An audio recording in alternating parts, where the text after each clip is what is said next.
జై శ్రీమన్నారాయణ. 3 రకాల పప్పులతో పరోటా, వెజిటేబుల్ పరోటా.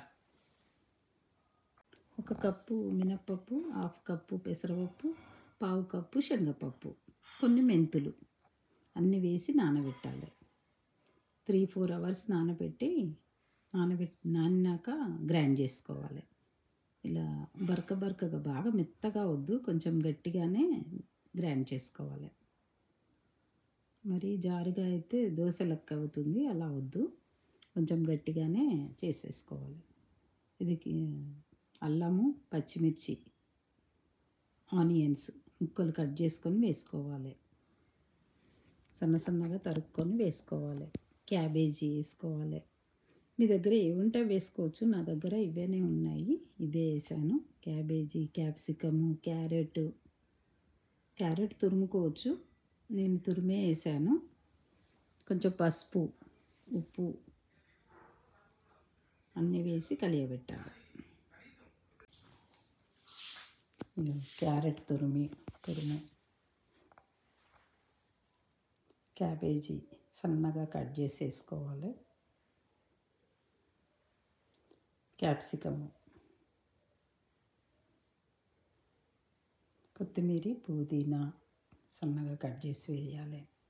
జీలకర్ర, ఉప్పు, పసుపు అన్నీ వేసి బాగా కలియబెట్టాలి. ఇంకేమైనా ఉంటే వేసుకోవచ్చు, నా దగ్గర ఇవే ఉన్నాయని వేసాను నేను. బాగా కలియబెట్టాలి.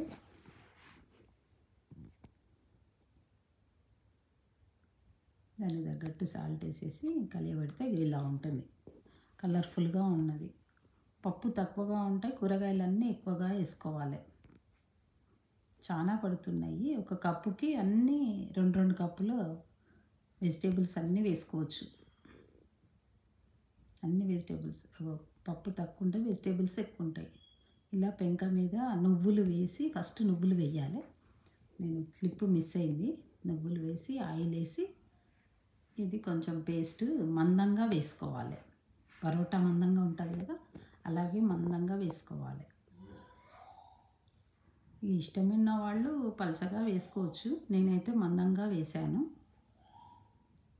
మూత పెట్టి సన్నపు సెక మీద ఉడికించాలి. ఇలా మరలేసుకుంటే ఇలా ఎర్రగా గోలుతుంది.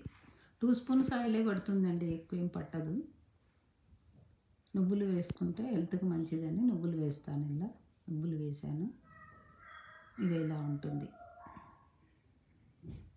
భగవంతుడు పెట్టుకున్న. జై శ్రీమన్నారాయణ.